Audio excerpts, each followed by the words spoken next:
Ibuprofen. I've got a headache.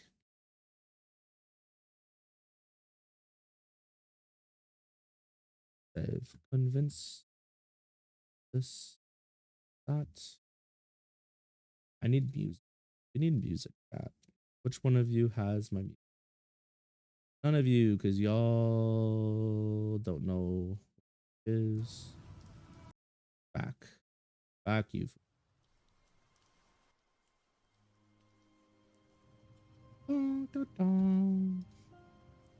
Open another screen. And on this screen, we put a speed run, y'all. What if I just didn't do a second ADHD screen today? Do you guys riot? Real question. Yeah, what if I simply didn't do an What if you had to hold that for the rest of your life and I never did ADHD screens again? I will have my revenge. Alright, everybody start winding down. Pipe down. It's gonna be okay. I need to do an ASMR that's just me talking shit the whole. I think after losing my first ASMR twice, I think I'm done trying to make ASMR. Sounds like shit anyway. Where the fuck is this speedrun that I ended on? La la la la la la la la la la la. Hey.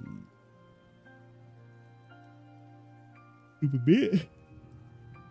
There it is. God damn. God damn. Alrighty.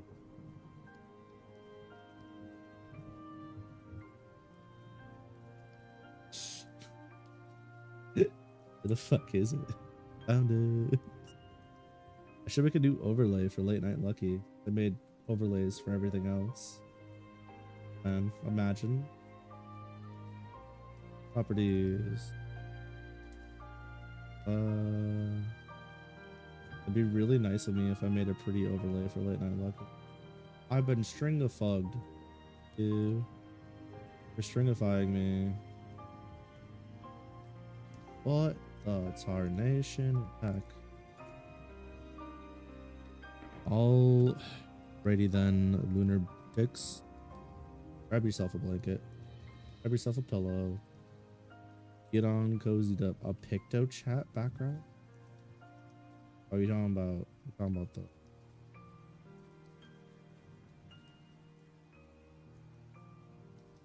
Get cozy. Get relaxed. But let me hear nothing out of you. Oh, thanks for reminding me. I turned mix it up. Turn mix it up down. Oh, turn mix it up down.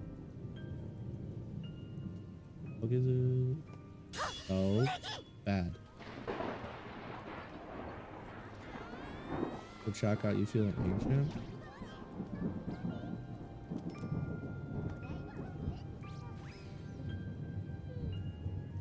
On here, I thought you were.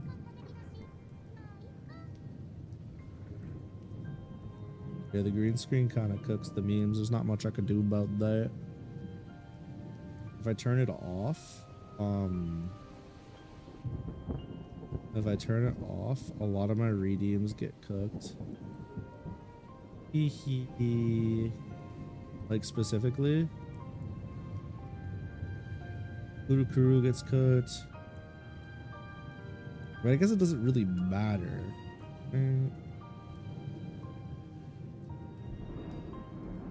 It is kind of funny. I'm trying to think, what redeems do I really need the... Oh, I need it for the Totsugeki.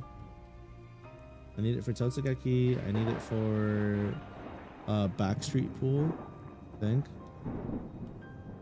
Yeah, there's a few of them. I can't separate them. Application one. Bummer.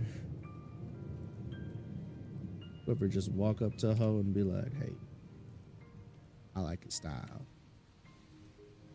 All right, so when we left off, we were doing stuff. Now we're doing other stuff. Great. We finished chapter 6. We're on chapter 7 for the editing now.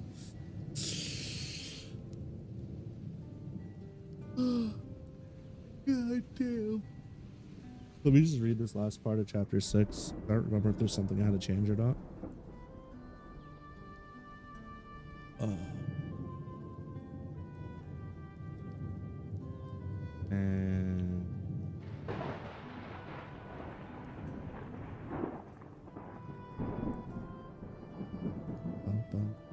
okay. Finally alone, Lucky's eyes. The hell? The fuck? Oh, okay, no. Finally alone, Lucky's eyes meandered around the room. Fine. It is cut. The couch was positioned against the furthest wall from the kitchen underneath a window. To the left, there was some extra floor space. A nightstand with an extra picture frame on it and a hallway. To the left, there was some extra floor space, a nightstand with a picture frame on it, and a hallway. But on the right was a TV with the gaming consoles and a well-crafted wooden stand. In the middle of the space, an unused kotatsu. Lucky stretched, moaning a little. I wonder if Jamie and I will ever hang out here. It's sad to see such a nice place go unused. Leaning forward, Lucky carefully placed her mug and plate on the kotatsu, sliding down to the floor. Lucky winced as her butt made contact with the ground, sending shockwaves up her body. Doubling over, she wrapped her hands around her midsection, began crying. I really wanted to hold my own, to be stronger. I can't keep relying on everyone. At this rate. Lucky's mind wandered back to a time not long ago. Multiple figures surrounded her, using various tools and magic to subdue her. I still don't understand. I didn't do anything to anyone. I didn't even fight back. Lucky began bawling and hyperventilating while trying to block out the memories. Eve, hurry up and come by my side again. Come be by my side again. An hour had passed and Lucky was sprawled across the hardwood floor. Hurry up and come be by my side again. Hurry up and come by my side again. Heard moaning and butt in the time span of 2 minutes. That's wild. We had to point that out. An hour had passed and Lucky was sprawled across the hardwood floor. Sound of a light breeze and calming rain pattered on. Eyelid was red, but finally at rest. Breathing was slow and heard in rhythm by filter. Dreams of soft beds and fried food danced in her mind while the bustle of the city droned on. Fine. Friends and enemies. Boy, are you out of your damn mind. Owned a mind. Vladimir's voice shook his office walls and door.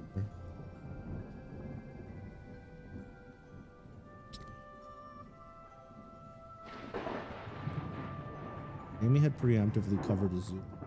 Kinda, but like I said, before the mimic situation, it didn't make sense. I need to go back there. 30.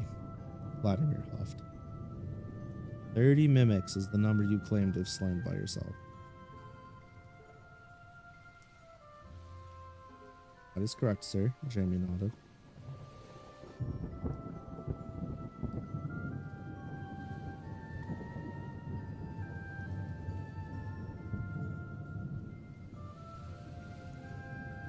Vladimir toyed. So here's the thing. I think I need to rewrite this entire chapter.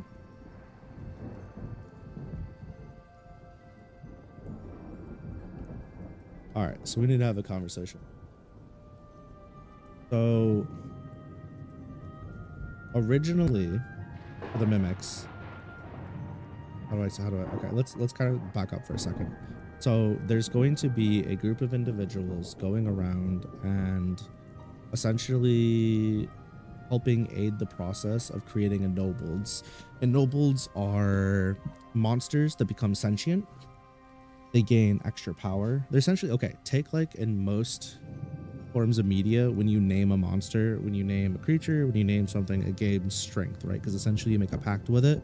You've named it, you share mana with it, becomes stronger. The idea with an ennobled is it doesn't always get a name from somebody. Sometimes it just evolves, right? It could be a genetic thing. It could be you know, involvement from a human or an Aeon or whatever it is. It doesn't matter.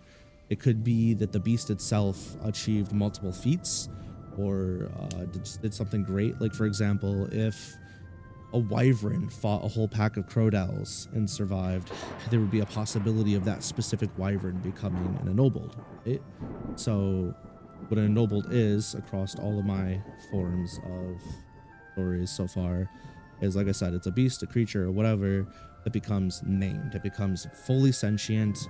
It essentially is like a child waking up one day getting full consciousness. They may not fully understand everything in the world around them, but they're capable of understanding. They're capable of communicating X, Y, and Z, right? The reason that's important is because ennobleds greatly tip the scales of power and the balance in whatever ecosystem they're a part of. So, for example, that wyvern and crowdell situation, if a bunch of crowdells are actively hunting wyverns as part of their prey or just for fun because crowdells are dickheads, and a wyvern becomes an ennobled and there's no alpha ennobled whatever to check that wyvern can uproot an entire ecosystem essentially by itself by trying to care for its brethren, its pack, its whatever. And that extends to becoming a bigger problem for adventurers. Maybe, you know, wyverns have a good relationship with adventurers. Maybe this one continues that. Maybe it leads wyverns to not having that. So there's just a lot of things that can change, whether it's socially, whether it's food chain wise, you know, whatever it is, environmentally. So it's like, it's really important to keep ennobleds in check for an entire ecosystem, an entire nation to kind of just like be okay. Part of the problem with dragons, at least in my stories, is that dragons are almost always ennobled beings. It's more rare for a dragon to be not an ennobled than to be an ennobled. So dragons are just like, they're already very, very powerful. They're very, very scary. They're an insane problem. But then on top of that, they have the intelligence to become even more of a problem. And generally the rule of thumb for ennobled creatures is the more mana the thing has or has access to, the more powerful it is. And dangerous it could be. Is a noble status inheritable? It is inheritable, but it's not guaranteed. That's an important note. So for example, good old mimic friend here, he, while having a child, having multiple children, only one of them is ennobled out of the legion of children he has, right? So that's like with Slade. Well, I say all this to say, essentially there's this group.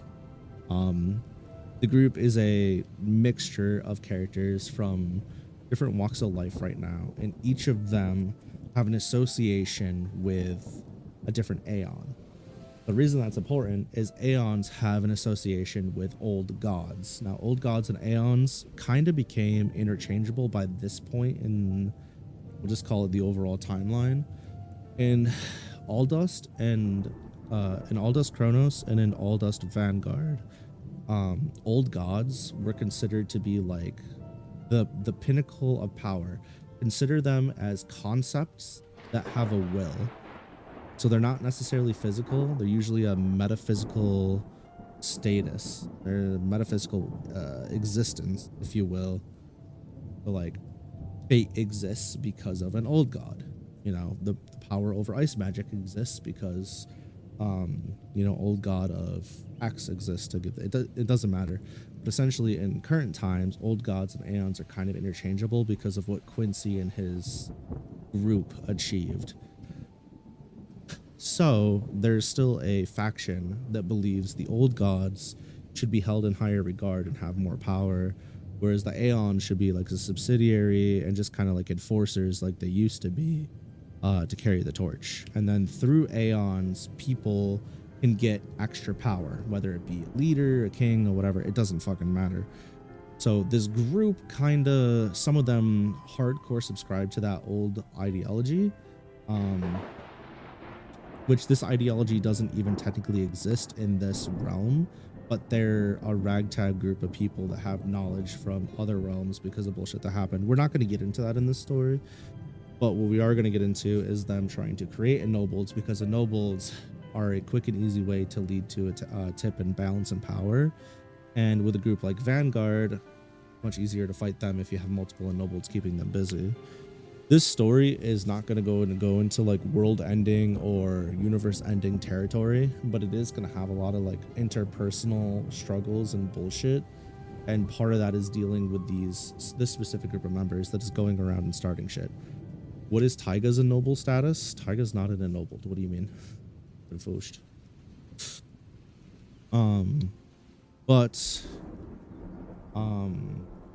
So originally the plan was to take Slade and to take his story and have him. You definitely didn't think the watch along was tonight. I totally wasn't listening to the waiting music for the last 10 minutes. I apologize. It is tonight. My bad. I just had to move the time. Might be. Sorry, Cam. Rip. So originally the plan was to have this group try and start shit, and then it didn't work.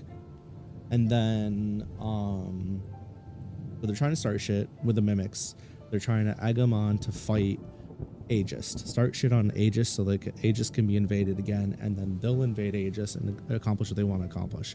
The mimics were going to get riled up by their kind getting killed. Guild members came out to kind of take care of stuff, you know, altercations. But ultimately, Jamie and Slade had their talk, right? They're like, all right, we'll figure this shit out. And then what was going to have happen is somebody show up to the forest and be like, what's happening? And then kill some more mimics as a, you know, posing as an adventurer to restart shit up. But then I was like, what if I just introduce Slade's kid, have that be part of Lucky's quest so we can start tying things together neatly? Which is great and all, but the problem of going this route is it won't really make sense for the full force of the mimics to attack Aegis, because at worst what'll happen is one of a few things. Either Slade, there's like a mutiny, right, and he gets this usurped, or there's an usurper, which would be his son, takes over, and then it creates factions within the mimic group where some are like all for what he wants to do, attacking the humans, going about that. Some of them will just follow him blindly anyways, because like hive mind, alpha, you know, whatever, go burr. And then some of them will be like, not super comfortable with this, and that can cause a power struggle, or just like they all follow him anyways. Or it splits into two factions. One follows the sun, one follows Slade, and they have their own beef while also trying to deal with other stuff. But the issue with that is that'll get quashed really quickly.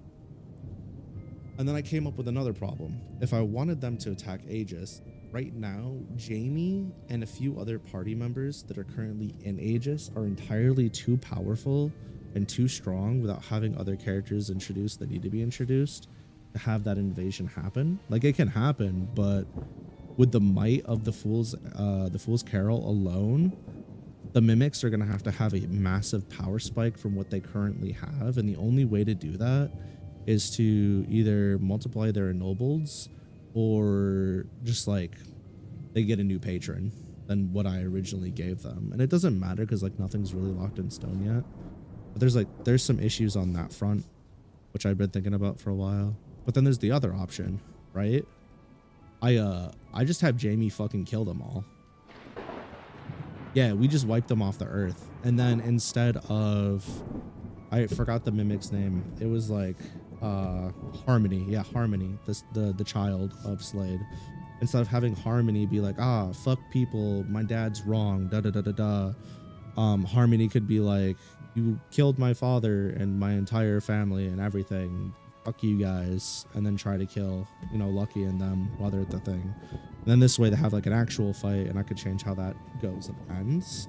And while it will kill an entire possible plot line, it would be a more sensical resolution, because the other thing too is Jamie is very, how do I explain this? Jamie's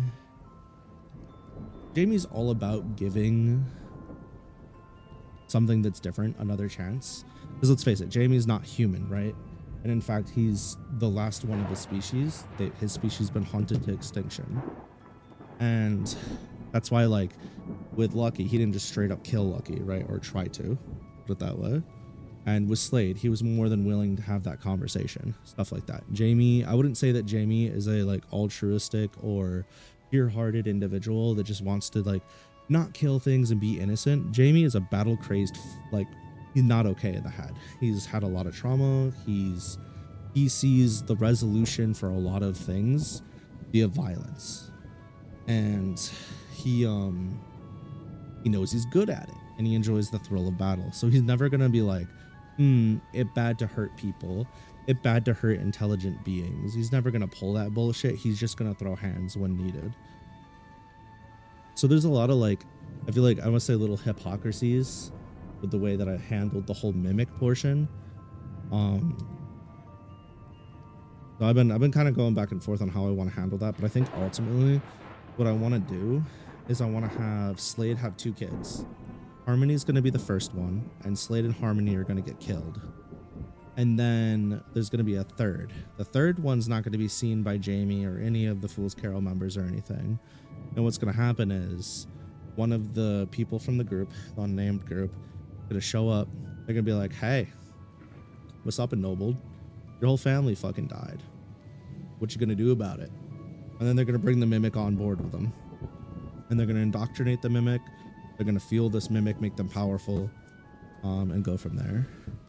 I think that's probably the best way to go about it, especially if I include a character that I want to include. They're able to make Ennobled into more humanoids. You think you missed something about the named Ennobled thing? What part?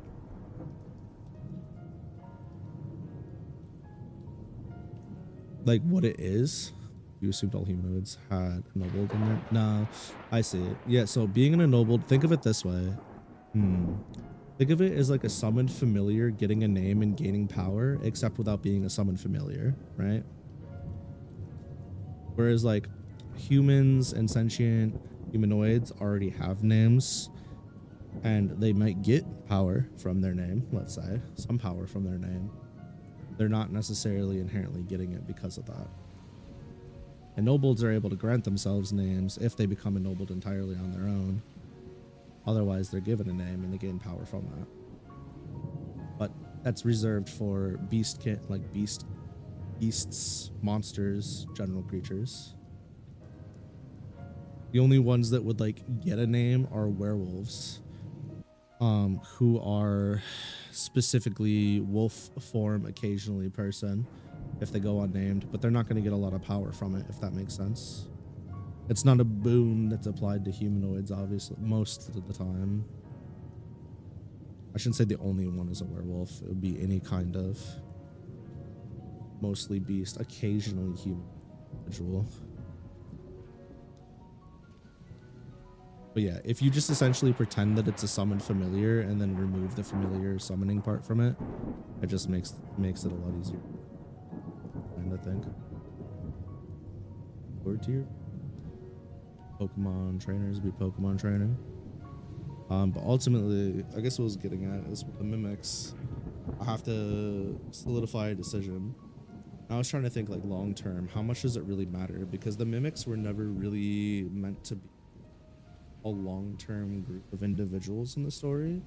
And I think how I kind of planned on having them exist was like, okay, we had your little mimic arc, we did your thing, we helped you out, we got a truce, you know, you're here, and then we're kind of on amicable terms with Aegis, and then big event happens and we call upon the mimics, and the mimics kind of help out a bit, but their contribution wasn't super big, so they're not like super important. And then after that, they kind of don't really do anything, so it kind of felt like a throwaway addition anyways. It's more like the power comes from recognition, but the name itself allows someone to recognize a being's identity. I think the name itself allows them to have that self-actualization. Power itself comes from, I guess you could say, recognition. Yeah. Right. Like, like I said, it's like, you know, if a specific group of wyverns in an area are getting attacked ceaselessly by a crowdell, right? And then one wyvern fends them all off by themselves. there's like a really good chance that because of that, it would become an ennobled. Not always. It would have to usually have other feats too, or other moments of spirit or will, but that's usually what it comes down to. That's assuming it's not done by the manual method, the forced method, where somebody just goes, all right, we're making a pact. I'm naming your dumbass. Get boomed.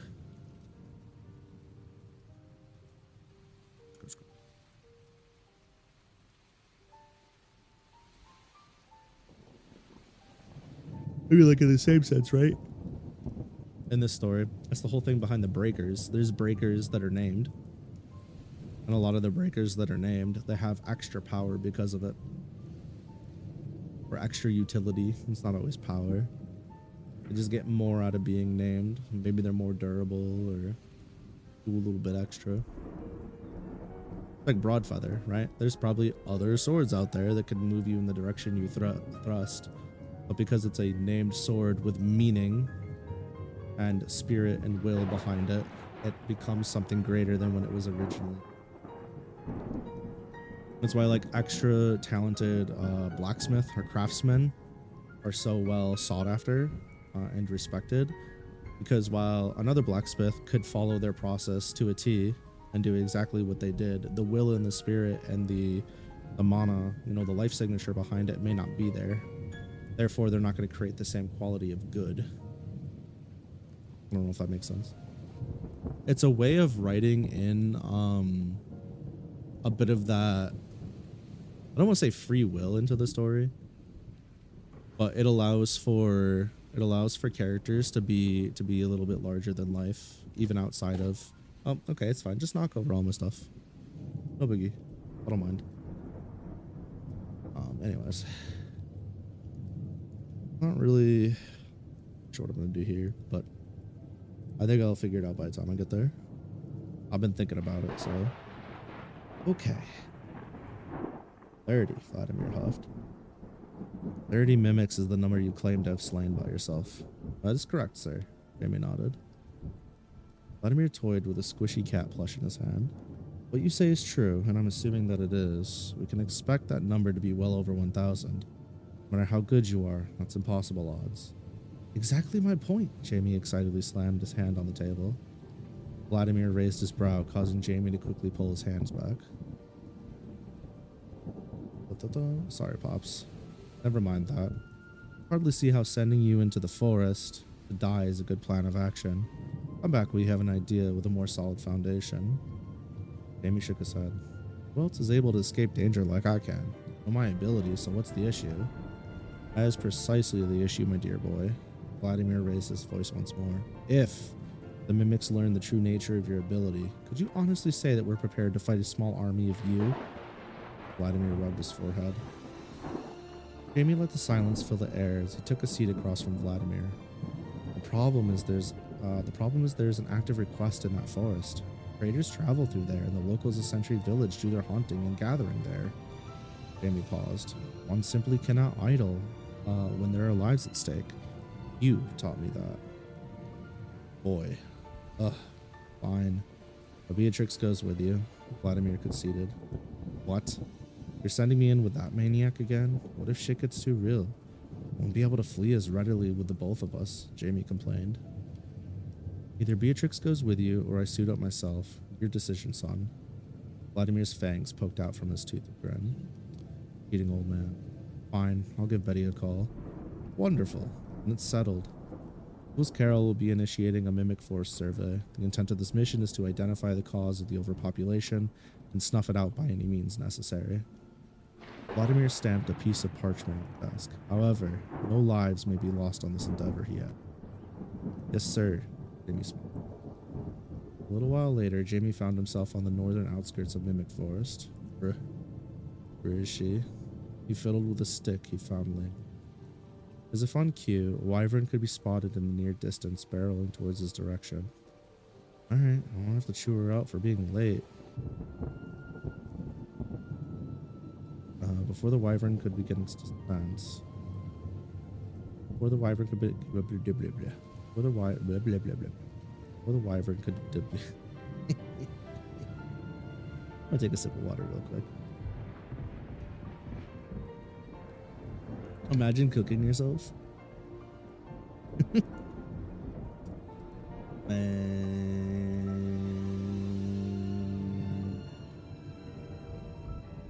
That's crazy. That iron too bright.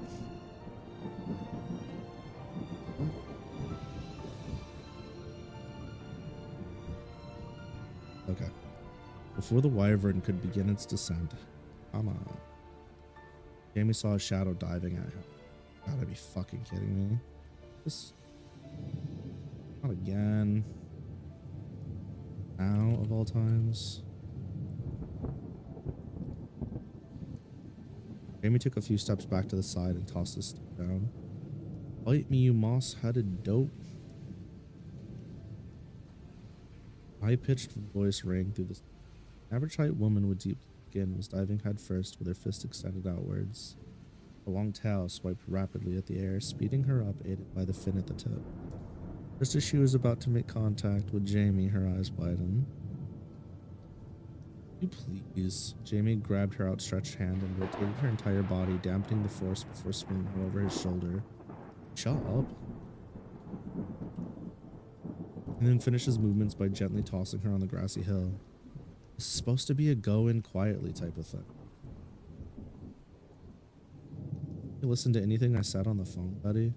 Jamie chewed her out. Oops, my bad. I just wanted to see if I could settle our score, so I kind of forgot, Beatrix said. Settle what score? You always lose, you dork. Jamie waved her off. Exactly. Need to beat you at least once before I rank up. Beatrix waved the wyvern down. Or you could stop being a bum and just take the dragon certification already. We all know you qualified and would pass with ease. Jamie shrugged and scanned the tree line. Beatrix walked toward Jamie. Is that too much? No, it's fine. Beatrix walked toward Jamie proudly. I will beat you for taking my dragon certification. You both started around the same time. Fought in the same war. You've always been one step ahead. Just you wait though. I've been grinding my ass off to beat you. This feels very expositionary. Feels bad, man. I guess it's not terrible.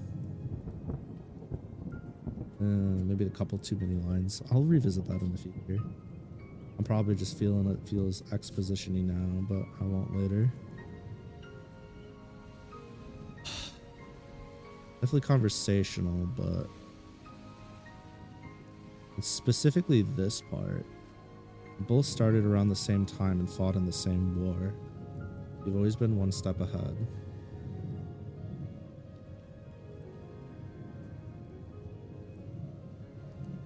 Okay, so here's the thing.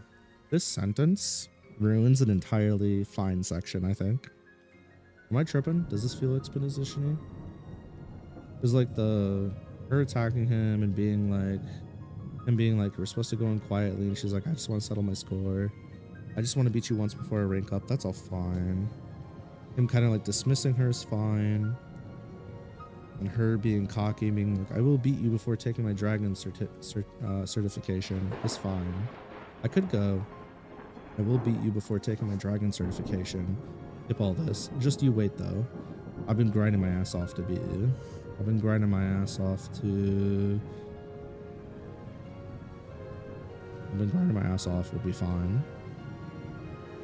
I'll have to...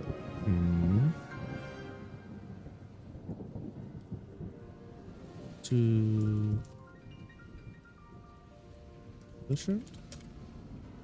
Remove?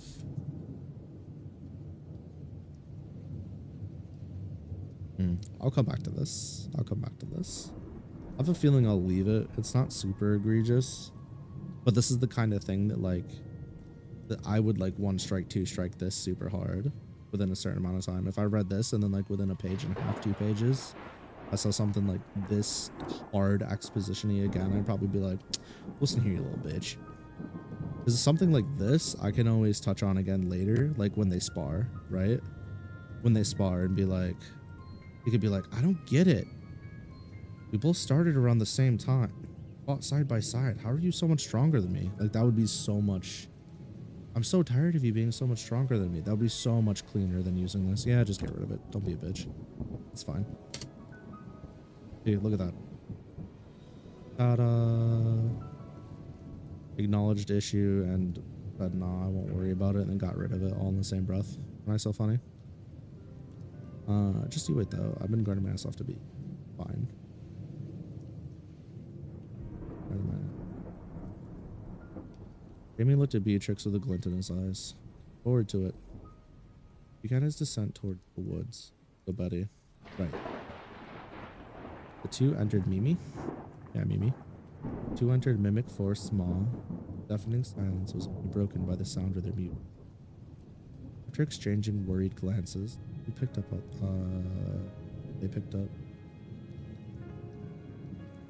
their pace slightly. Oh wow, they aren't even trying to hide it. Jamie turned his attention northeast. He sensed the presence of something malicious much deeper in the forest. That feels closer to Oceanside than it does over here. He looked at Beatrix and tilted his head in the direction they would go. He'd be there already if it wasn't for her. It wasn't for her. Oh well. This too has advantages. Remaining silent, they carefully pushed onward. For about half an hour, the two found themselves surrounded by a small welcoming party of people with familiar faces.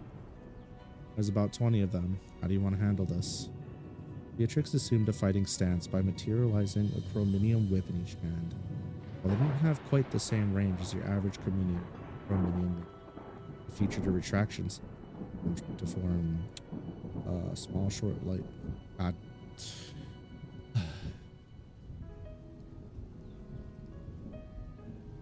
I must ascend. I'm not long for this boil. Speaking of which, I'm taking this tiny break. Y'all know how I've had this head tick forever. Just that this random head tick that just like the model just does. Question for you. Do we want to keep it? Do we think it's endearing, or do you want it to go away? Because I have the opportunity to get rid of it. It was never supposed to be there in the first place. I thought it was because of something, but we're talking to the rigging artist. I've been informed otherwise. No time to tell. Well,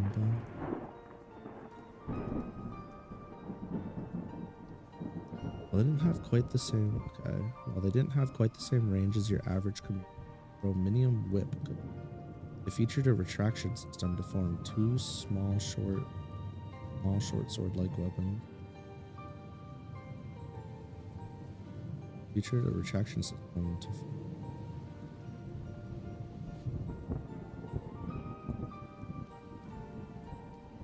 form small short sword-like weapons. Weapons. I think we should reserve as much mana as possible. Focus on mobility and clean kills. I have a feeling we'll need all the strength we can get later. Right. Beatrix's affirmation was interrupted by a pincer attack from two Jamie Club. She quickly parried each of their strikes before wrapping her whip around one's neck and the other's ankle.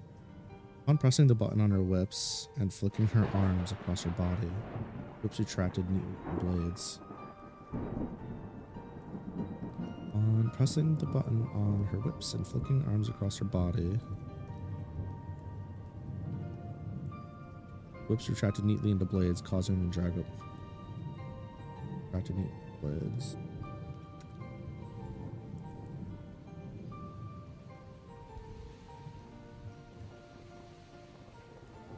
This caused them to drag over the body via sound, ripping their flesh. Hi Hope, how's it going? Welcome up. How would it be? Can't have this cause twice. Kill me. This caused them to drag. Caused trunks bladed whip drag cross mix flesh.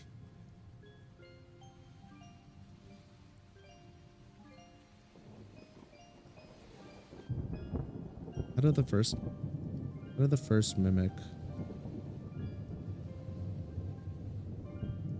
rolled off of their body on the ground?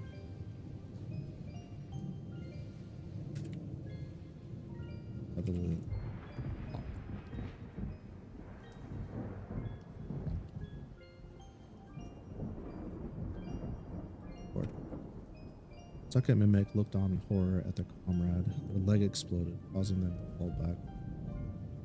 Second mimic looked on in horror at their comrade as their leg exploded, causing them to fall over back.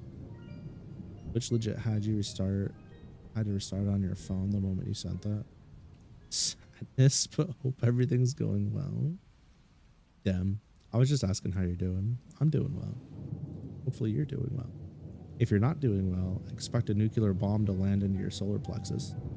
Really, that'll fix your problems. Screeching, the mimic screeching. Why can't I talk today? Hello? The mimic flailed about on the forest ground until Beatrix extended her whip blade into its chest. In its heart. Sorry, mimic. On retracting her whip again, blue blood for the mimic landed.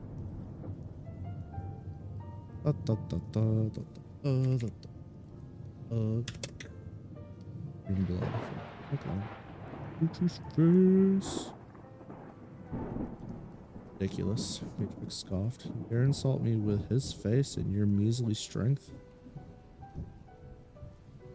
Beatrix's roar caused the remaining 18 mimics to flinch, taking a step backwards. Intimidation check passed. Looking at Jamie whispered into a Beatrix clone's ear shortly before snapping its neck with a crunch of its vertebrae altered two nearby Jamie mimics. Alerted. Fuck. Two nearby Jamie mimics. By the time the one on the right turned to face Jamie, he had already stuffed his arm through its chest. Behind its back, Jamie held the still beating heart in its palm. We were all sent to die here. Jamie slowly pulled his arm out of the fallen foe's carcass. More mimics began registering the systematic slaughter. 5 more of them joined the lone mimic to jump Jamie. You're feeling better? You just got over being sick again? Could the two of us stop systematically getting clapped by random illnesses? That'd be great. Oh, but I'm glad you're feeling better though. I just got done pumping an antibiotic. Finished yesterday. Yeah, yesterday. Seemed to help out a little bit. I hope that you stay healthy this time. Minimum half a year. That's my requirement. 5 more of them joined the lone. What Lucky's up to? Jamie pictured her in her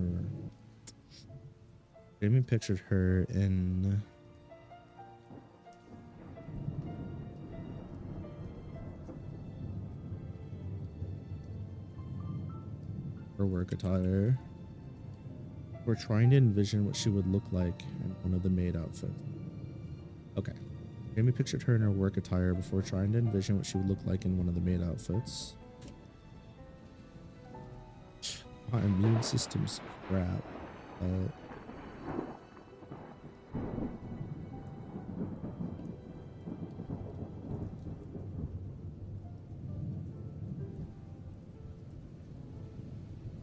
And absent, good smell, bald, boss.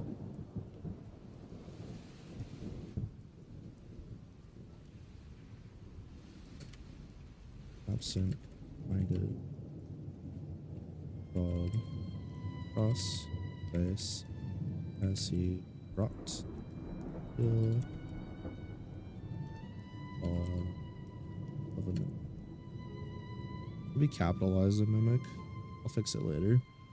I could just control F, replace all, and then do that.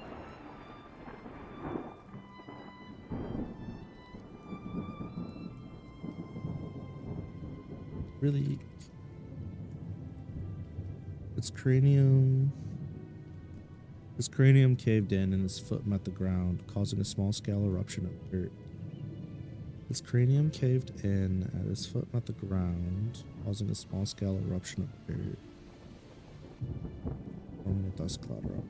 I don't like the way this flowed. Cranium caved in.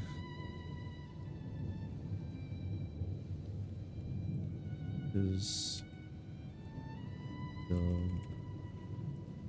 running.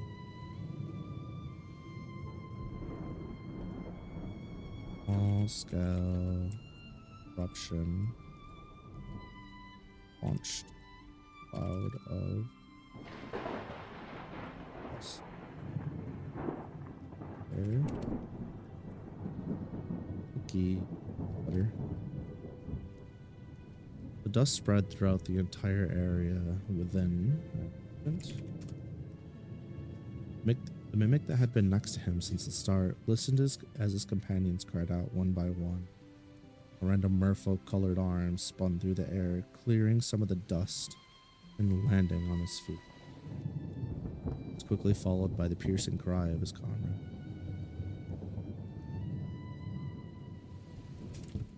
Begging. The mimic's form faltered, revealing a smooth gray humanoid with no features to speak of. Body shook as it heard two sets of footsteps approaching it. Alright, time for some changes. Oh, without warning, Jamie appeared in front of the remaining.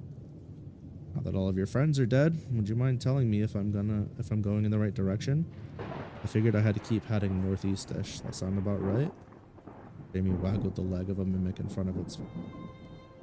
The mimic fell to its knees and nodded. Good? Rix appeared behind Jamie. Are we gonna attack anyone else?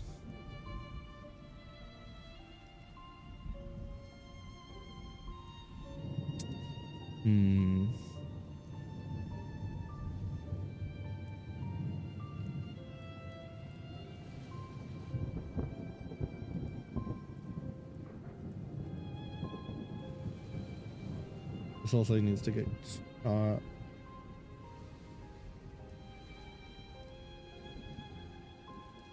Yeah, we might have to rewrite this entire chapter, chat. Just about. So it begins.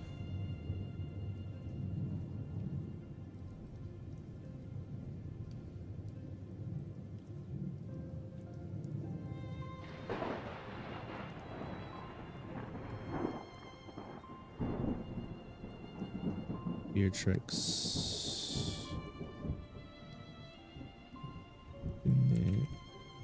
Off. Mimic. With that. Practice.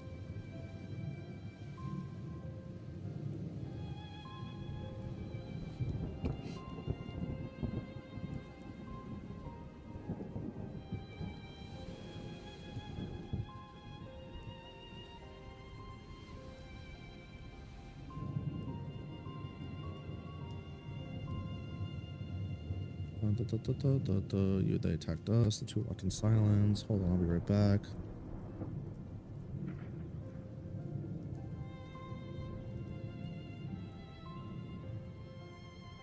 Okay, this can all get deleted.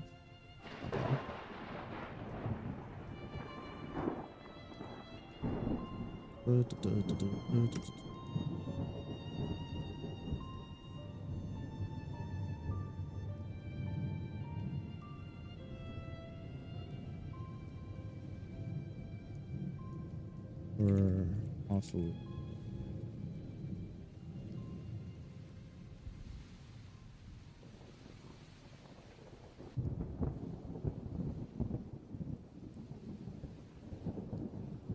Let me shook. No. Aren't.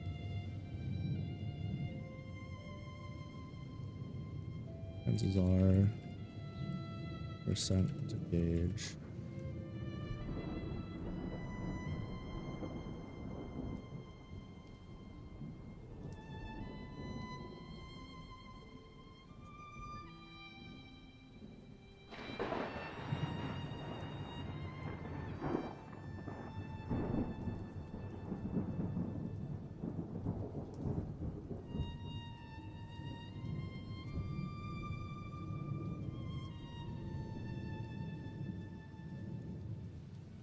The right column.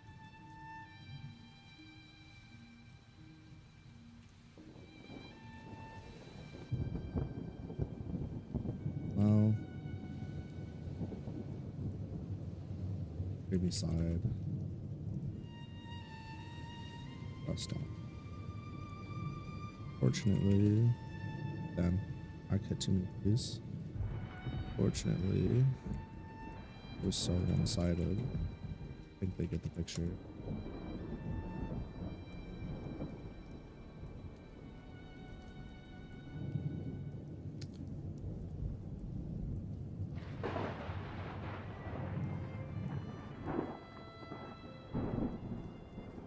There.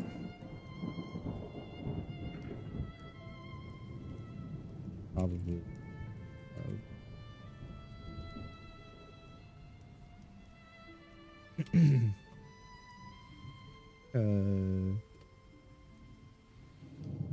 Jimmy.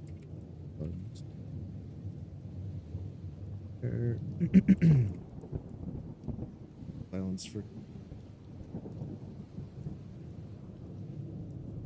Notice a strangely misshapen tree trunk had fallen to Japin. Fucking.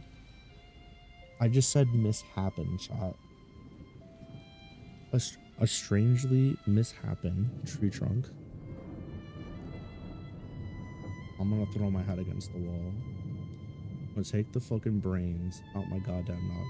Throw it against the wall. Is this a speedrun? It is a Pokemon Emerald Battle Factory speedrun for L50 Silver Gold symbol WR. This is of the Battle Factory specifically.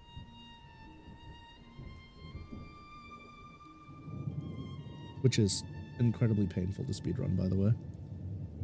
From my understanding. Is RNG and bullshit. Hold on, I'll be right back. Jamie jogged over to the massive log and placed it on it. His smile resembled a small child receiving a present. Quick sidekick, he broke the tree to solve a splintered piece. Side of where the tree had been. Side. What was left? What was left was a rustic looking chest. A locked rustic chest.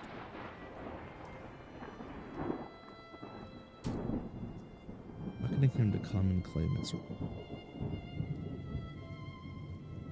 It's beckoning to come and claim it. Jamie once more placed his hand down, this time directly on the chest. For a few moments, he poured some mana into it, causing the lock to burst open. Rubbing his hands together, he leaned over and opened the chest. Within it, he saw a few peculiar items. Letter, a pair of boots, scepter. There was more there.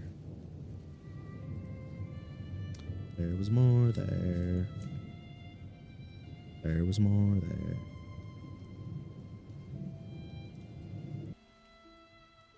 Notes.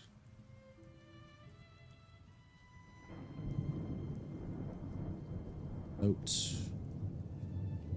Okay, what's the box term? Deflect a grain of rice attack. Boots and some kind of ring. Oh, no. Reading the note. Okay. Contents of this chest are destined for whomever may find it. A scepter for the wise, a pair of boots for the brave, a ring for the witty, and a bangle for the strong. A looking glass, a bangle, a ring. Oh, did I say a wing? Did I just fucking say a wing? Ew.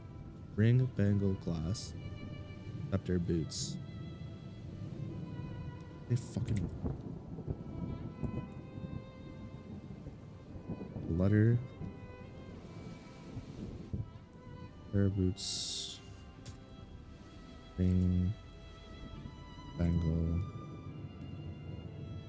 Eyeglass. And a sub. Back in Beatrix. We reached her, pointed in the past. Hey, can you use a new fat pack, please? Jamie requested. Oh. Hello again, Jamie.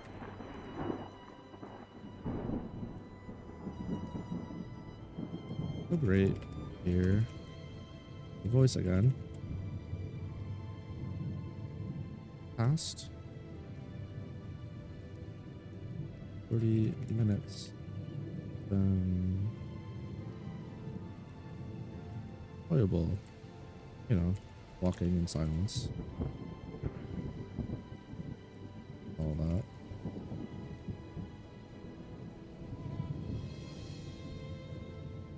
Shut up. Beatrix jabbed as she slid her bag off her shoulders. Thank you, buddy. Sorry, I got distracted. I got lost in thought. Whatever, I'm over it. Beatrix smiled as she dropped the spoils into her bag. A warbling sound as each item dropped in. Keep pace, we should be there in the next half hour or so. Beatrix threw the pack back in her shoe. I could feel something from over yonder. As they continued walking, Beatrix struck up conversation about how the local marine life had been acting strangely. See, I'm so good at my job, man.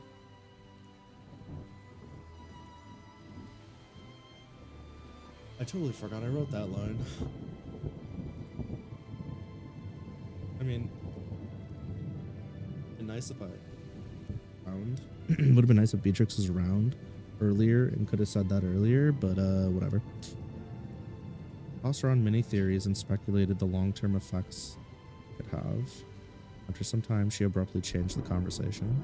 How are things with Lucky? She teased. Jamie sighed. I don't know. I feel like I've been seeing less of her since she started at the cafe.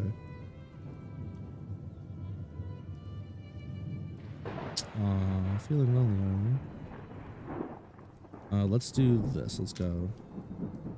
That's those are in us.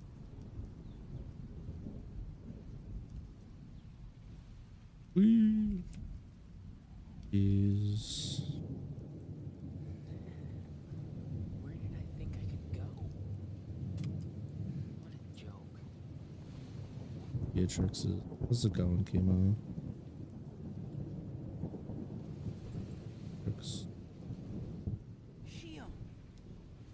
Jamie rolled buzz. Thank you. Yeah. That's a problem. Aw, feeling lonely, are we? Well, I see her plenty every day. Her plenty. Hard worker. People seem to take quite a liking to her. Better be careful or someone might snatch her on you. Snatch her up on you. Beatrix giggled. I think I make decisions for her. She's welcome to do as she pleases. She wouldn't be getting snatched away from me. She would just be doing as she pleases. Doing Even if I'm not ready, whatever I she have wants. to make this choice. Jamie shrugged. You've poured so many memories Yeah, into me, I think you missed the joke. giving Jokes are me supposed so to be much funny. that I feel like I'm about to overflow. Look at me, Roxas. It's gonna overflow. What do you see? If you see somebody else's face, a boy's face, then that means I'm almost ready. This puppet will have Beatrix a choice. elbowed Jamie. Oh, shut up. This is him. Jamie. Sora. Back. Oh, you? That's better. A twig snapped, causing the two to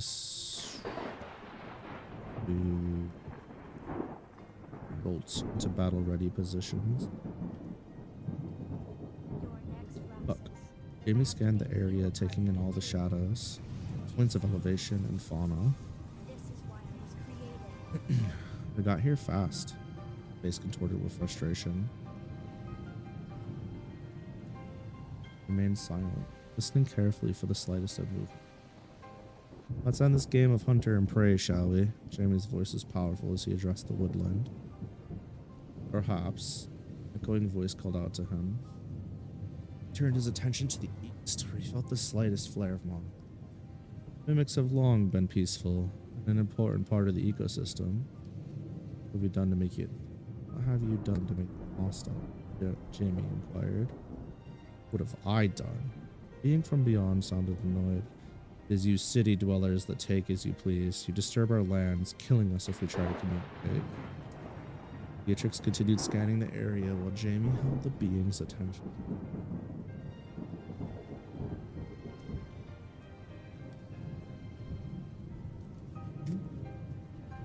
Multiple faceless mimics approaching them. I mean no disrespect when I say this, but the last time I checked, attacking travelers is not communication. Assault and attempted murder. I believe I'm wrong in saying this, Jamie probed. This is why there will never be peaceful resolution to the crimes committed against my kin.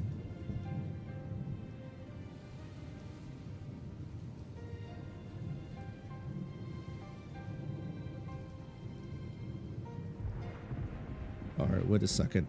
Jamie put his hand out and relaxed his stance. Waved at Beatrix and she put her weapon away. Weapon so maybe we both have been going about this the wrong way. My name is Jamie, a Phoenix Rank Guild representative. Tarako.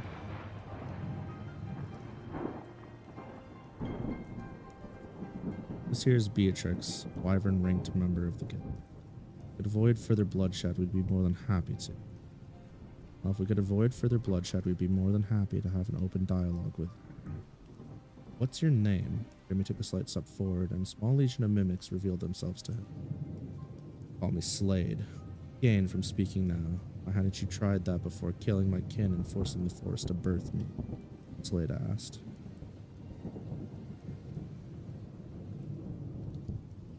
Okay. Let's see. Slade, nice to meet you. Our multiple interactions with your kin, we have never been able to establish any kind of feasible line of communication until this very moment. Are intelligent. I'm sure you can tell that I'm more capable of leveling mind that's I'm sure you can tell that I'm more than capable of leveling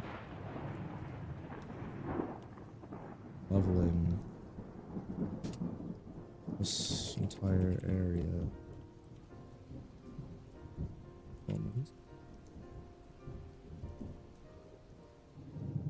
That's not what I want. I simply want the attacks on our people to stop, Jamie explained. You wish for us to no longer defend ourselves while we get slaughtered. That is unusually cruel. Blade's voice grew with anger. There are sanctions, rules in place protecting this forest and its inhabitants from any harm. Any time we would enter this forest with the intent to kill something as if it had been attacking our people or endangering the ecosystem, Jamie put his hands up.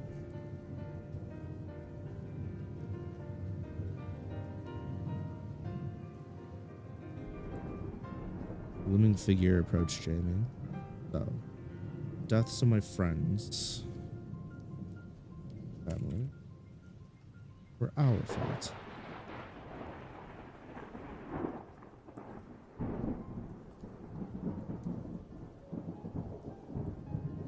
Alright, chat. Give me a couple minutes. I will be right back. You'll miss me too. Please, I shall return.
up, Puppy Sensei?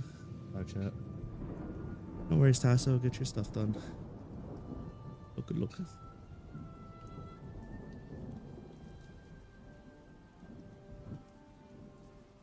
See.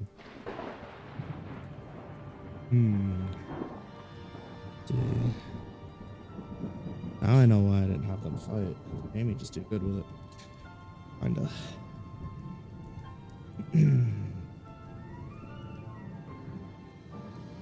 The deaths of my friends and family were our fault. So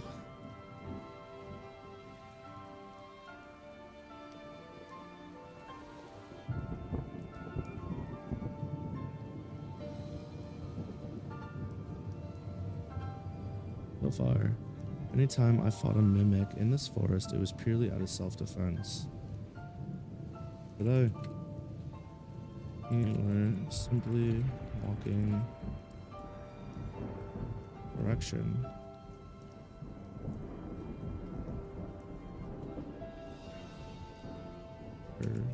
Act.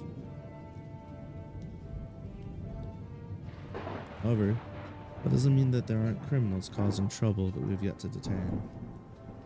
Be willing to hear a proposal for peace and protection? Figure appeared in front of Jamie and Beatrix, with a head taller than Jamie. His gray, featureless body rippled like some sort of liquid. The slade's on from here. If Mimics had royalty, this would be the pinnacle of that. Jamie studied Slade's form intently. Stopping me from just killing you here and now for revenge, Slade asked. Well, Slade, they could kill the both of us. There would certainly be heavy casualties, and the guild would send their own army to fell you and your people. Not to mention, the ones responsible for wronging all of you may never be caught and brought to justice. Jamie reasoned. Damn, see, but then when I look at it like this, and how Jamie would handle the situation like this, the only way an altercation starts is if Slade attacks, right? And while Slade is angry and he is feeling wrathful, Slade is also a reasonable, intelligent creature. And more forgiving than probably should be, and understanding. So, and this is exactly why I went this route. So unfortunately, I just have to make do. Okay, yeah, we're not rewriting it and having the mimics get wiped out. Okay, it's fine. This makes more sense. It just makes more sense. Characterizes everybody better. It makes more sense. I don't know why I was second guessing myself. Probably because I haven't read the chapter in a while. fucking whatever, man. If we do it this way, then we can have Harmony have a nice redemption arc too. Yeah, it's fine. Look at the original video. Blade seemed to look Jamie in the eye. Make a fair point, outsider. Rage inside of me is far too great.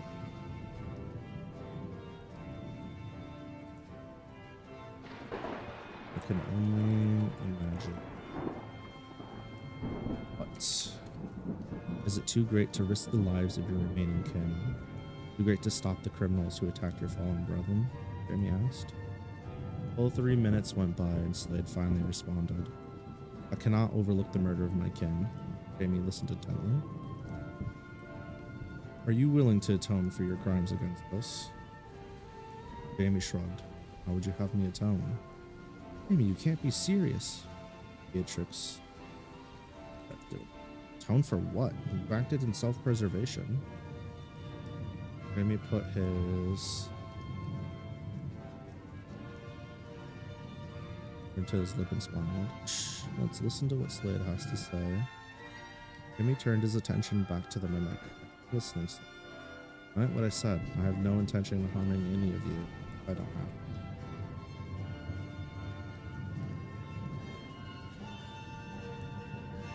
I would consider your crime, your people's crimes pardoned. If we were to find an individual, bring them to me for justice. Fine.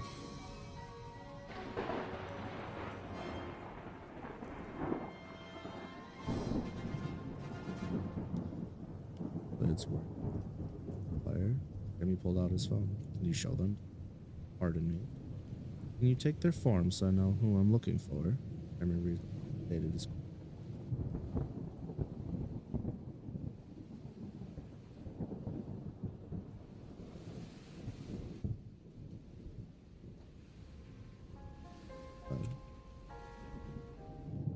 simple task. It wobbled slightly before reappearing as an outright blonde elf, strange scar across it. Jamie's phone clicked as he took a picture. Perfect. Well, it sounds like you're asking me to take on a quest to deliver someone to you. I'll do it. First, I need you to promise me something. Jamie smiled. Blade tilted his head slightly. What could you possibly do? I'd ask that you and the entirety of your kin no acts of violence to outsiders only threat to you. The attacks were to continue after. I simply cannot be. Return to me. You. Much appreciated. The attacks were to continue after I leave here.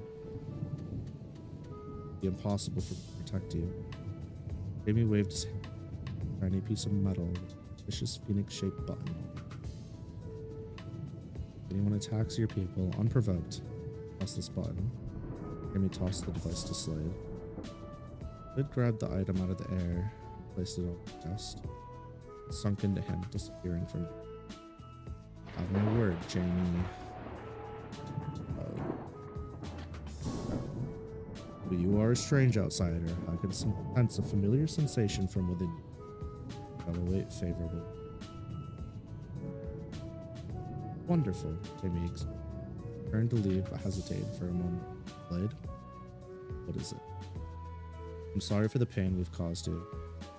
I'm sorry for the pain I've caused you. Blade remained silent and watched as the pair walked. What a strange one. Blade sighed as the outsider left. Wait, back.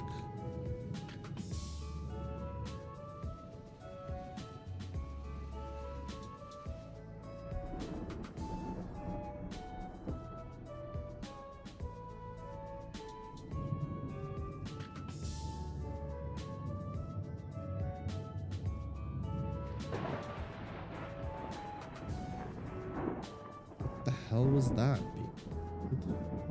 Jamie and Beatrix stepped out of the tree line and into the open west side of Midnight Forest. Sounds of wildlife happily buzzing around. Enough time had passed that the ice clouds had overcast clouds.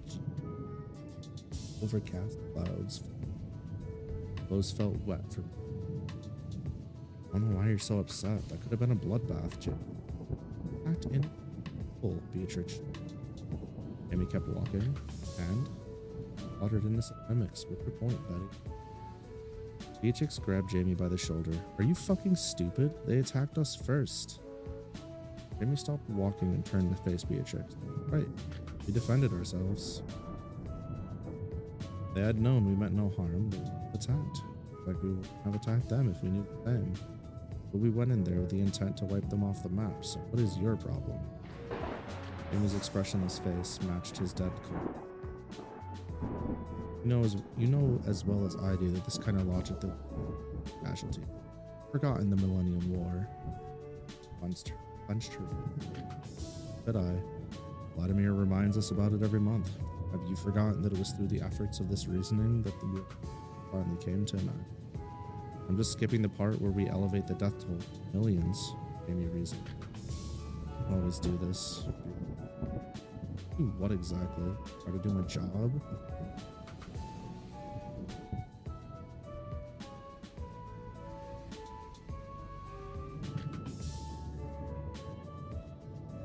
Uh-oh. Beatrix threw a right hook at Jamie, placing it squarely on his cheek. Her eyes widened and she did a double tap. Happy now? Can we keep going? Be lucky. Jamie turned away and began walking towards the hills where we left the walk. Why? Why didn't you dodge? I feel like it was necessary. Jamie stated dryly. Not like you were gonna hurt me or. I fell still for a moment. Jamie lifted his right leg to step forward once more. Overwhelming sensation of bloodlust filled the air, and from behind him faced me. Sad as his foot reached.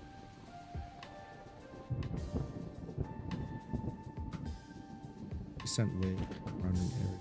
Smaller trees bent from the presence. Grass tore around. Blood dripped from her palm. Drip caused her bulge. Bubba. Give me some. I don't think we should do this. Scared. Haunted. I think you're just scared of being left behind. Check that back.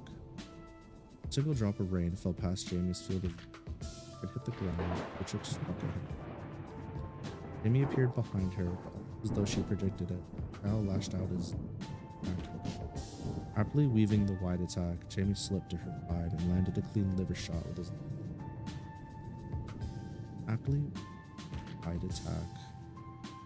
Jamie slipped to her.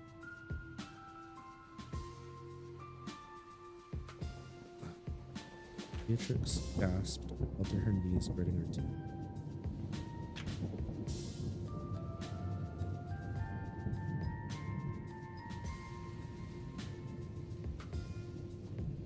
Rain came down like a violent, instantly drowning them. Jamie's slicked back hair drooped down, covering his eyes slightly with bangs. Running his hand through his hair, he calmly addressed. Sorry, I shouldn't have said that.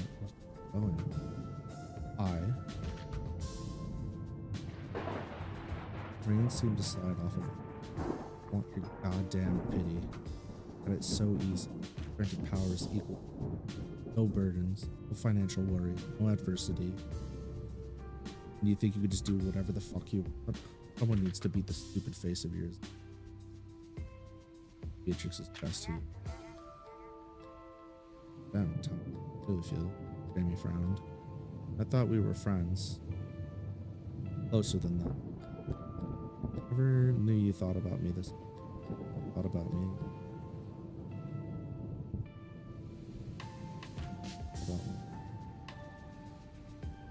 Jamie looked away from Beatrix and felt the twinge. You don't get it, dude. Something fundamentally wrong with you. Close enough for that.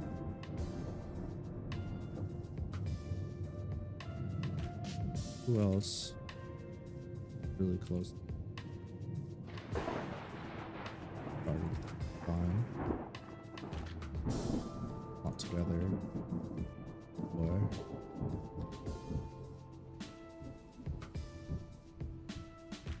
Yet.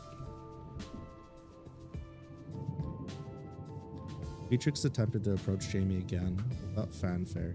Weird. She quickly looked over her shoulder, but he wasn't there. You can't just run away from me forever, Jamie Jamison. Her scream shook her chest and burnt her. The dark figure in the tree line behind her watched, dropped to her knees once more. She looked at her right fist. She looked at her right fist and felt her chest grow tighter. God. Beatrix covered her mouth as she screamed out in agony, slamming the ground. For several minutes of remaining still, Beatrix got up and ascended the hill. She went to adjust the strap on her back for the fat pack, but realized it wasn't there.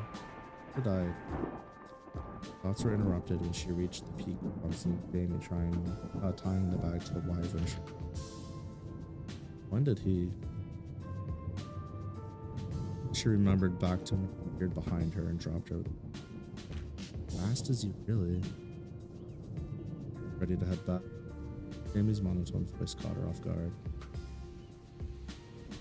Beatrix averted her gaze. I thought you left. Beatrix, I'm an asshole, not a monster. That hero. Jamie walked over to his wyvern.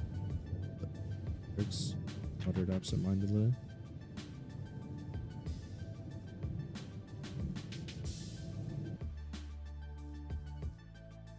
Your eyes.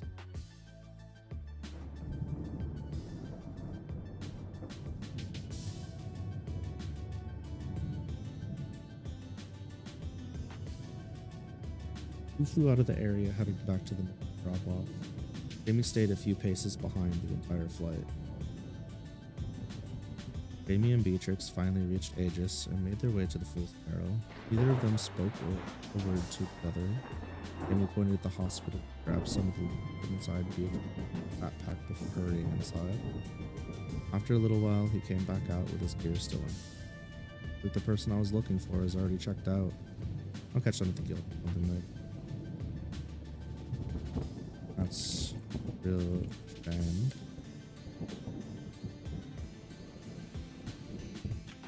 Tough.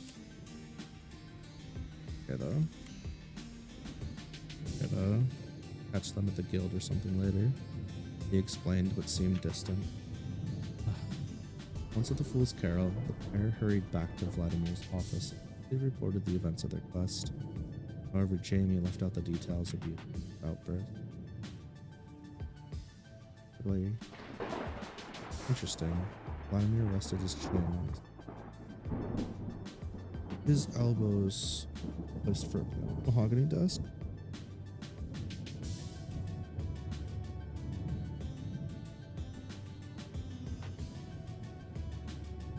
I think I can get a little further, then I gotta be done. I think there's validity to Slade's claims. And if there was no outside party committing crimes, he's clearly sentient, angered by the murder. That alone merits investigation into Jamie's. Buddy, Vladimir raised an eyebrow. Beatrix had yet to make eye contact with either of them. Yeah, whatever he says. I have a terrible headache and I should be going. Check in with Dr. Hobbs. Vladimir straightened his posture. Worried look painted on his face. Oh, got serious. Rest, Eddie explained. Well, if anything changes, check yourself into the hospital immediately. Beatrix copied Vladimir's cadence of tone. I know. Very well. You're dismissed, Betty. Vladimir smiled and watched as Beatrix left. Oh, Pops, Jamie said awkwardly before taking a seat. What is it? Jamie shut the door behind Beatrix. Send anyone else after us, did you? What? No. What would possess you to think I would burn resources with a cause? Vladimir's shocked expression made you. Yeah, I thought not, said worriedly. It's just someone or something else was in that forest with us. I know for a fact no merchants or other guild members were out there today. Checked ahead of time. Jamie ran his hand through his hair. Vladimir spun a pen in his hand. Probably felt the presence of more mimics. This is different from the mimics or Slade. It was malicious, dark, heavy like a mountain on my chest. Rag shoved down my throat. Jamie leaned his chair back and looked at the ceiling.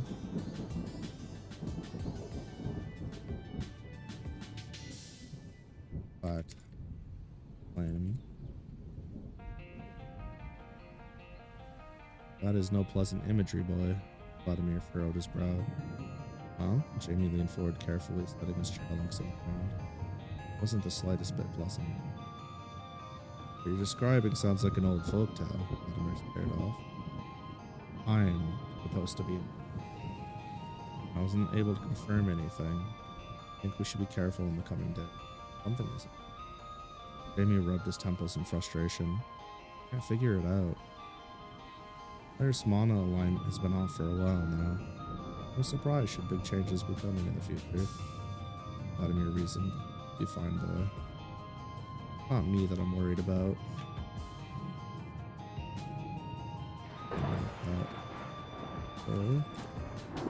Vladimir gave his son a warm smile before offering some. Why don't you visit your old home for a bit? Time to relax. Who knows? Maybe you'll forget these worldly troubles. I'd rather not. I'd be lucky at the front desk. Where she gets off.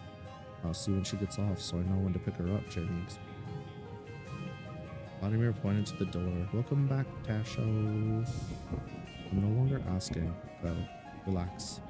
Fine. Call if needed. Yes, sir. Jamie got up and left the office, heading for the stairwell. Getting to the third floor, he counted the wooden floor panels right to the ground door. 5, 6, 7. I sounded a little quieter than before. I think I slid back a bit. Is that better?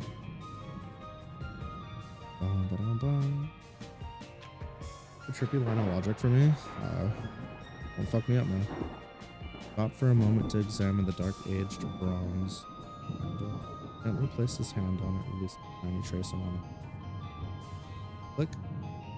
Is this an open one or a slide one? Look. The door handle unlocked and he stepped through the threshold into his home. What the? Felt a warm presence coming from his living room. Lucky? Kicked off his boots and quickly walked through the hall. His kitchen, through the hall. Quickly walked through the hall, his kitchen, and then... His eyes lit up when he saw Lucky passed out on the wooden floors. Legs were tucked away underneath the katatsu. Silver hair was down and gleamed like a precious silk and rays of light that escaped the clouds to come through the window. Sorry, what? Her silver hair was down and gleamed like a precious silk in the rays of light. Escaped the clouds, come through the window. Her breaths were deep and she snored lightly. Huh. The most peaceful looking Lucky face I've ever seen. He took a step forward but quickly changed his mind and went back to the kitchen. Check the fridge. Usually Cleo keeps a special snack in here for the maids. Amy nearly jumped back upon opening the fridge and seeing its content. Earlier I mentioned ennobled swords from legendary blacksmiths kind of have their willpower in the sword, and new blacksmith replicated epic sword upgrades. Yeah, so it's less that they're ennobled swords and that, like, that's the concept of breakers, right? Where like somebody could make broad feather. 100 blacksmiths could make broad feather, but only like one broad feather exists for a reason. You can't replicate a true breaker, a true artifact. Like there's artifacts, right? And there's goods. Like the big small bag is an entirely unique version of a bag of holding compared to the fat pack. They have similar utility and uses, but they're not exactly the same. One is clearly meant for a specific purpose and superior in its own ways.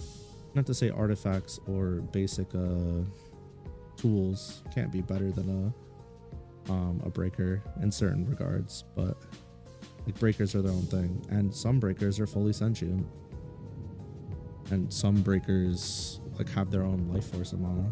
First question is, let's say the secondary blacksmith becomes legendary. Could their older mimic swords become a breaker in retrospect before the new blacksmith became legendary? Like, could something they made when they were learning gain its own sense of breaker status? Is that what you're asking? Like something they made 20 years ago become something legendary? In theory, yes. Not in theory, in practice, yes. Technically, it's happened.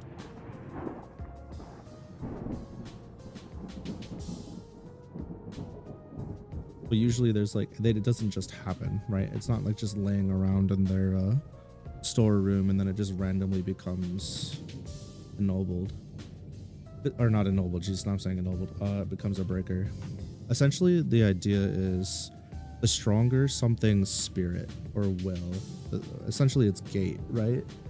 The more of an impact it'll have on the things in its vicinity. So for example, if you have a cluster, and this applies to humanoids in my world too, if you have like, let's say a really strong guild leader, and that really strong guild leader were to train a group of trainees, right? And they're together all the time, and you have a weak guild leader and they were to have the exact same trainees in a different timeline, and both of them, like, not weak in terms of power, but in terms of their spirit, their will, their gate, right? The one that has a stronger will, a stronger presence, stronger whatever, that one and its trainees will also have a higher chance to grow as time goes on. An ennobled that existed as a weakling 1,000 years ago and now has crazy legends around it hyping it up cause it to retrospectively become powerful 1,000 years ago, resulting in timeline actually changing. Hypothetically, I think that would be possible, like in theory, if it had some kind of interaction with it. But it's not going to be like, how do I explain this? It's not going to be like ennobled live for 10,000 years. Years 1 through 5,000, it was really, really weak, right? And then come year 9,000, it started becoming stronger, started doing more feats, started doing things. Became an ennobled at year 9,500. Year 10,000, it became incredibly, unfathomably strong. All of a sudden, the timeline, way back when, that one just becomes ennobled. That wouldn't be how it would work. There'd have to be some kind of interaction where it either goes back in time, sees its younger self, interacts with its younger self, and imbues its younger self, giving it its name. That wouldn't really break the timeline per se. Well, it would, but that would just kind of happen ad nauseum. Plus, also, there's no, how to explain this? There's no, the way timelines work, at least in this story, is there is no like main timeline. Everything is branching. So it kind of wouldn't really matter. At that point, they'd just be in a new timeline. The legends and word of mouth wouldn't necessarily change how strong and ennobled was in the past. Not really, no. It might in a different past though, like a different timeline. Not a current one. Because like, let's say for example, timeline 1 is happening at 0 time, right? And timeline 1 at 0 time, this is your 0 time. It doesn't get to be an ennobled until timeline 10. By timeline 100, it's so well known. It's a household name, has its own legends, etc., etc. Well, in timeline 23, their timeline 0 may not have started until like moment 450, which is, 350 moments later than when timeline 0 had its being be this widespread legend. And that one might have a higher chance of becoming an ennobled just right then and there, because technically they're tied to each other. Because again, the timelines aren't really linear or intersecting, but a lot of that's like doesn't really matter for the specific story in many ways. Have I ever explained how all step works, by the way? Have I explained the whole premise behind that power and why it's so fucked up? I don't know if I have. So essentially what all step is all step. I have? Okay. Well, I'll give the quick summary. All step creates an alternative timeline. Just straight up, just creates one. The user interacts with the alternate timeline and then conjoins or reconnects their original timeline and the alternate timeline that just branched off together and erases the alternate timeline, all in real time. So what happens is they essentially step out of their timeline, move in a different one, step back in, and then they're good to go. That's not impervious to being fucked with, which is why when people know the trick, they're able to deal with it. Usually, if they're, smart enough or good enough. But that's kind of how it works. And really strong practitioners of the all step are able to do more than just move around. They can cast spells and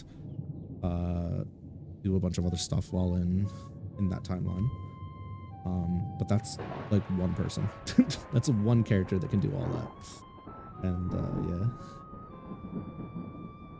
that's really. But yeah, no. I think all this hypothetical stuff is really fun, but fortunately,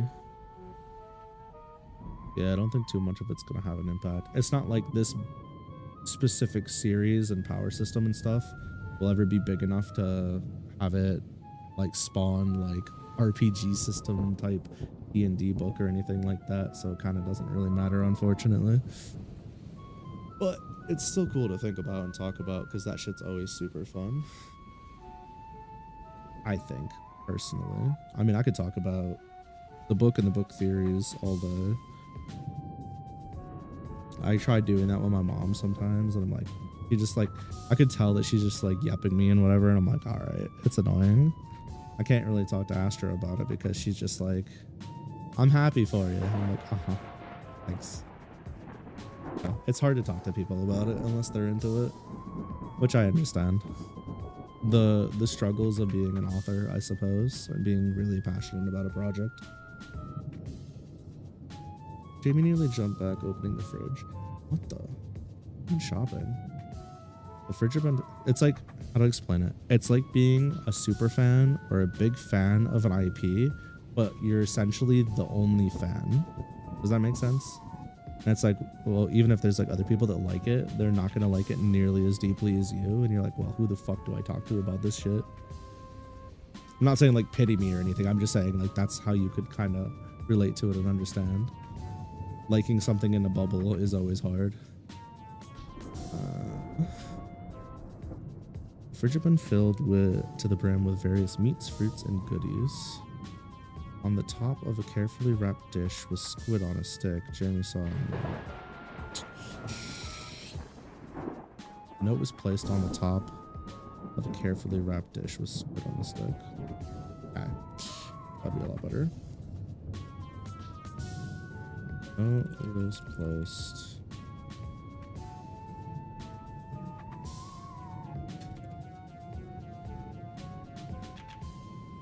I mean, surveyed the shelves, noticed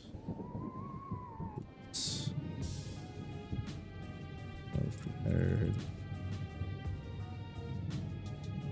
The feeling there's crossover into power scaling space when it comes to discussing stuff like this. Except power scalers will say everything in a matter of fact way instead of speculative, even though they barely anything is. They say it's backed up most of the time. Yeah, it's almost like the power scaling discussions are a waste of time and kind of annoying. Not saying that they are annoying, but Jesus Christ. Get a personality, don't make it all about your favorite character being stronger than everything for no fucking reason. Ain't that hard. He read it aloud.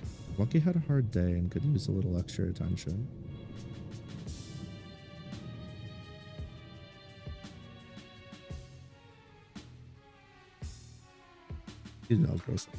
Lucky had a hard day and could use a little extra attention.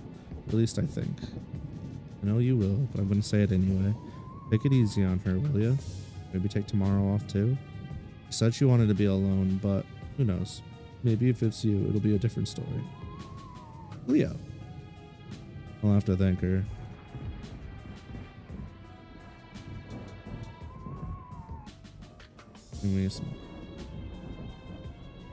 I'll have to thank her for doing all this for Lucky. I wonder what happened though. Amy looked back into the living room and put the note in his pocket. She changed quickly. Headed down one of the hallways and into an old bedroom, doing his best to ignore various photo frames and memorabilia.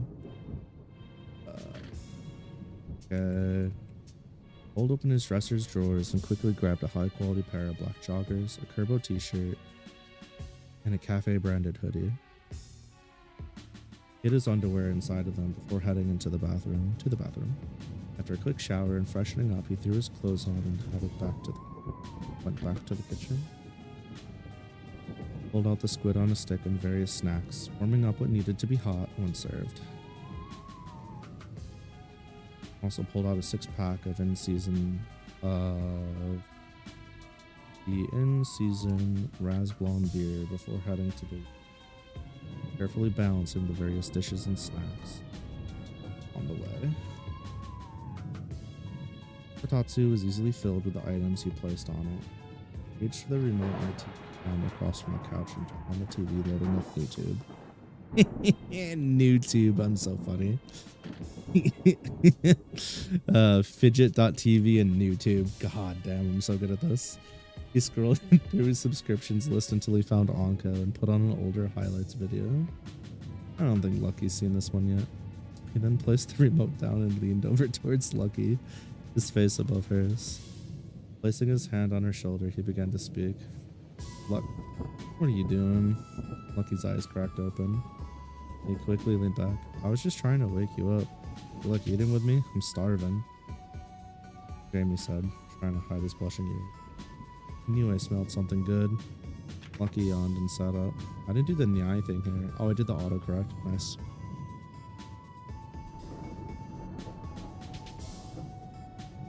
Who would know how to make a girl happy? Beamed at Jamie. Is she actually a girl though? Never really thought about it. Jamie pondered. Lol. The two sat under the table and ate food happily for several minutes, occasionally laughing at a segment on Uncle's highlight video. The rain had finally come to a complete stop, and the sun began shining freely once more. Oh, that's on the nose, isn't it? Lucky took a deep breath and changed the conversation. Aren't you gonna ask about it? Lucky asked. About what? Jamie mumbled through a mouthful of food. My eye being in your place. Anything? Lucky grabbed the last mozzarella stick from the basket. I thought about it, but I figured if you wanted to talk about it, you would. You? Jamie inquired. Not really. He bit down on the stick, causing cheese to fill her mouth. Then we won't. So, do you have any plans for tomorrow? Nope. I have off, apparently. Lucky double tapped her phone screen and swiped a few times, pulling up her schedule. She showed Jamie. Oh, looks like you're on leave until you're ready to return. Damn. Jamie looked at the TV. Feel like going out with me tomorrow? Before the feel like going out with me tomorrow before the Eventide celebration event. Also, thanks for the inspo, so I could land on Eventide, Tasso. Big help. Lucky's tail wagged excitedly, bouncing off the ground. No. Confused. Alright, that's fine. I'd also find some other cute Neko to hang out with then. Lucky lunged at Jamie. I was joking, take me.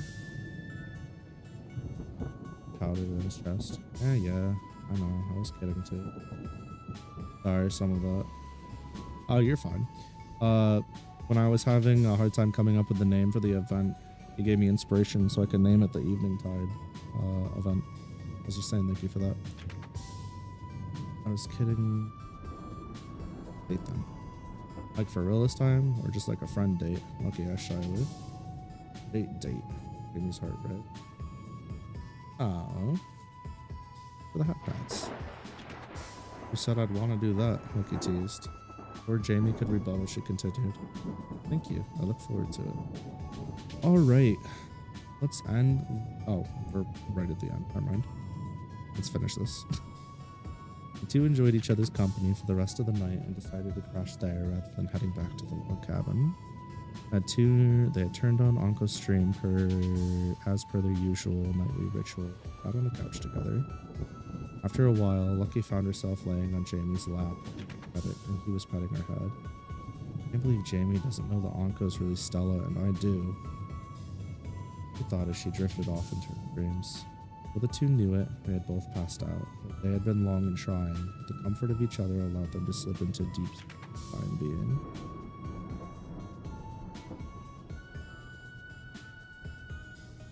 To insert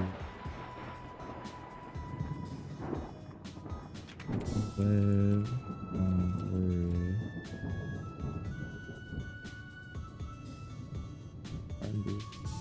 okay, chapter 7 done. We had a bit more to think about and work through this time, but it's edited. Yay. Another stream, another chapter. Little by little. 5,800 words. Okay. That's awkward. What? Another chapter bites the dust. Well, chat room. Those of you aren't asleep or want to continue the party, I'm gonna be going to start up the watch along, and then around midnight-ish we'll start. I'm goody? Great. See if we want to raid anybody. It says Ninen's live, but Ninen's not live. Who do I raid? I feel like I just raided Church. I just raided Shrews. Who have I not raided in a... I raided Kite recently? Yeah, I raided Kite recently. It's been a while since I've raided Celeste or Kite or Whiffle, right? Ouch. I think so. Honestly, go to Whiffle. They're doing Hello Kitty. Sounds fucking... Well, thank you all for swinging by. I had a lovely night tonight. Mega Man stressed me the fuck out when I thought I lost my save. I'm glad that that was not reality, and that was just scary. I would have cried so bad, and I definitely would have needed a break till next week though. But thank you all for being here, and I look forward to seeing you in the next one.